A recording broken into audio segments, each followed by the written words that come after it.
السلام علیکم۔ مہربانیاں کرو لیکن لوگوں سے کوئی امید مت رکھو۔ اعتماد کرو لیکن اتنا بھی نہیں کہ دھوکہ کھا جاؤ۔ دوسروں کے لیے مدد کا سبب بنو لیکن ساتھ ساتھ اپنے آپ کو بہتر بھی بناؤ۔ یہ جتنی بھی دنیا ہے سب فانی ہے۔ تمہارے پاس جو کچھ ہے سب فانی ہے اور اللہ تعالیٰ کے پاس جو کچھ ہے وہی باقی رہنے والا ہے، اور صبر کرنے والوں کو ہم بھلے اعمال کا بہترین بدلہ ضرور عطا فرمائیں گے۔ سیانے لوگ کہتے ہیں اپنی زندگی کی کتاب صرف مخلص لوگوں کے سامنے کھولیے، باقی سب تو بس جاننے کا تجسس رکھتے ہیں۔ اپنے گھر کی کوئی بھی باتیں باہر کے لوگوں کو نہ بتاؤ، تمہاری غیر موجودگی میں لوگ تمہارا مذاق اڑائیں گے۔ کسی کے جذبات کو اتنی چوٹ نہ پہنچاؤ کہ آپ کا خیال بھی اسے آئے تو اسے بہت تکلیف ہو۔ اگر آپ خوش ہو تو آہستہ سے ہنسا کرو تاکہ غم نہ جاگ جائیں، اور اگر غمگین ہو تو آہستہ سے رویا کرو تاکہ آنے والی خوشی کہیں نا امیدی میں نہ بدل جائے۔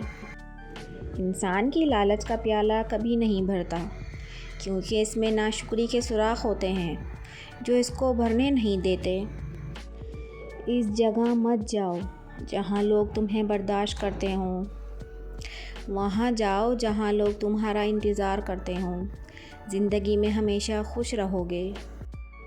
تنقید کرنے کے لیے علم کا ہونا بہت ضروری ہے، جبکہ نکتہ چینی کے لیے جہالت ہی کافی ہوتی ہے۔ اگر کوئی شخص تمہاری نظروں سے تمہاری ضرورت کو نہیں سمجھ سکتا، اس سے کچھ مانگ کر خود کو شرمندہ کبھی نہ کرو۔ انسان کی عقل صرف اتنی ہے کہ اسے جانور کہا جائے تو ناراض ہوتا ہے اور شیر کہا جائے تو بہت خوش ہوتا ہے۔ جو جتنا زیادہ عقل مند ہوگا وہ اتنا ہی کم سے کم بولتا ہوگا۔ دعاؤں میں تاثیر آپ کی طلب سے آتی ہے اور تاخیر آپ کی بہتری کے لیے بہت ہوتی ہے۔ بہت بڑی بڑی باتیں کرنے سے بہتر چھوٹی چھوٹی باتیں سمجھ لینا زیادہ بہتر ہے۔ ہمیشہ چھوٹی چھوٹی خوشیوں کا اچھے دل سے استقبال کرو، کیونکہ انہی کے پیچھے محبتوں کا سیلاب امنڈ آتا ہے۔ میں نے بدتمیز لوگوں سے تمیز سیکھی، باتونی لوگوں سے خاموشی سیکھی ہے، اور بے ادب لوگوں سے ادب بہت سیکھا ہے۔